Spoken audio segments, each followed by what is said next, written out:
Welcome to the Deep Dive, where we try to cut through the noise and get you really well informed.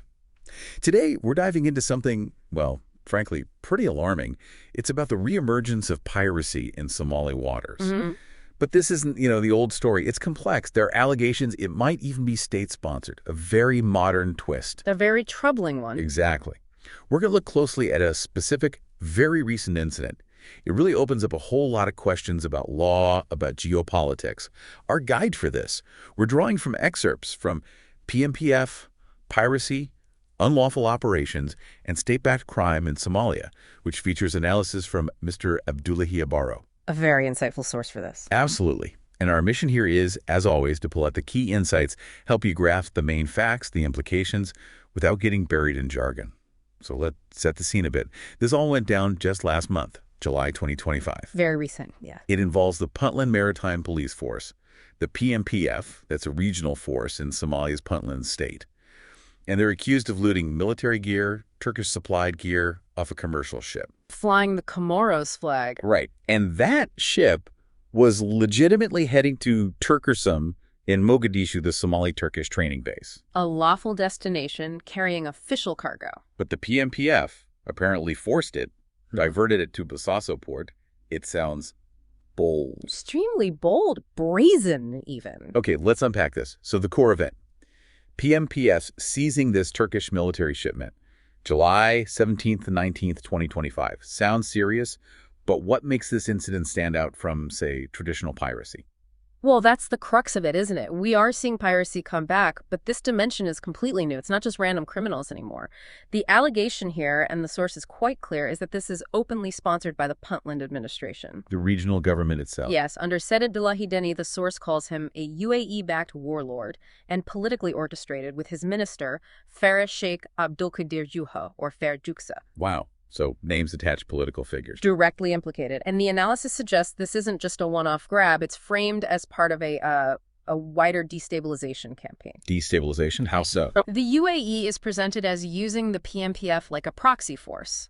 There's a parallel drawn to its backing of the RSF, the Rapid Support Forces, in Sudan. Ah, okay, I see the comparison. Undermining the central government. Exactly. Using regional forces to exert influence. Deni and Juha are positioned as absolutely central to this strategy in Puntland. That raises a massive question then. If they're acting like this, what's the actual legal status of the PMPF? Are they even a legitimate force? That's precisely where the legal analysis gets very sharp. According to the source, the PMPF is fundamentally unlawful. Unlawful? How? It's not part of the Somali National Army. It's not authorized, not regulated by the federal government of Somalia, the FGS. So no federal oversight at all? None. It has no legal standing under Somalia's provisional constitution or any national security laws. Okay, so the constitution doesn't recognize them. Quite the opposite. Article 54 gives powers like national defense, foreign affairs, security solely to the federal government. And Article 97, Section 3, repeats that command of the armed forces is exclusively federal. So by definition, PMPF operations are? Unconstitutional, illegal. They lack any legitimacy under Somali law. It's quite stark. Here's where it gets really interesting. If the federal government has that authority, what does Somali law, and maybe international law too, say about who controls the waters where this happened? Because the ship was in Somali waters, right? Absolutely. And Somalia's position on its waters is very clear. Law number 37 from 1972, plus the UN Convention on the Law of the Sea, UNCLOS from 82. UNCLOS. Somalia claims rights up to 200 nautical miles. Within that zone, only the federal government has the legal mandate for maritime security for military cooperation. So Puntland, or the PMPF, they just can't legally intercept ships. They have no lawful mandate to intercept, search, and detain foreign vessels, period. So this seizure, this unilateral action against a Turkish-bound shipment, it's described as a clear-cut violation of Somalia's sovereignty and international law. And keeping the ship and cargo. The source calls that direct sponsorship of piracy. State-backed criminality. Plain and simple. It really undermines the whole idea of national control. Okay, let's dig into that piracy definition. You mentioned UNCLOS. How does it define piracy? Especially if this happened within Somali waters, not necessarily the high seas.